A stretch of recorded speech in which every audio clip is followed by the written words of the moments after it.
Put your hands together, church. Happy Easter to you all. Let's lift up our praise to our risen King. Amen. The whole earth is filled. The whole earth is filled. It's filled with your glory. It's filled with your glory. Sing this out. My whole life is filled. My whole life is filled. Filled with your glory. Filled with your glory. The whole earth is filled. Come on. The whole earth is filled. It's filled with your glory. Yeah. My whole life is filled.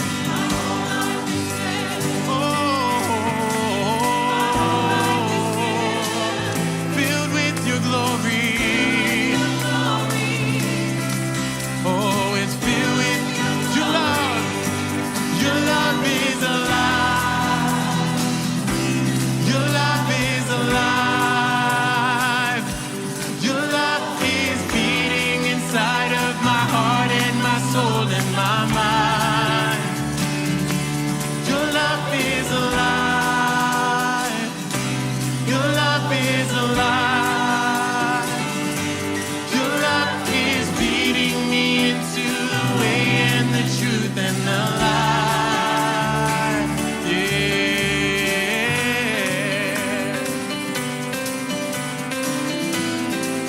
With your glory, Lord. Yeah, yeah. The whole earth, come on, church. The whole earth is filled. The whole earth is filled. It's filled with your glory. Filled with your glory. My whole life is filled. My whole life is filled. My whole life is filled. Filled with your glory. Filled with your glory. Filled with your glory. Your love is alive. Your love is alive. Your love is beating inside of my heart and my soul and my mind. Your love is alive. Oh,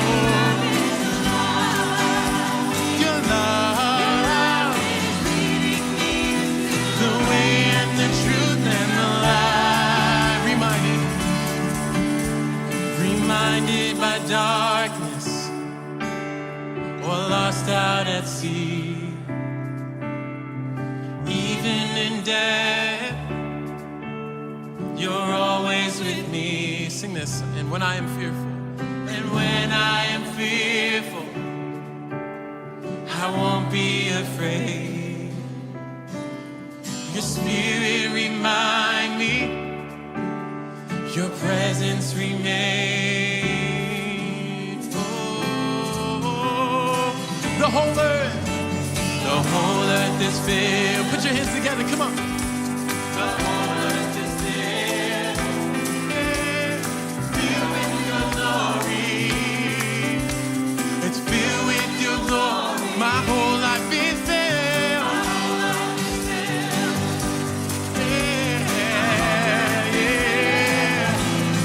Filled with your glory. Oh, it's filled with your love. Your love is alive.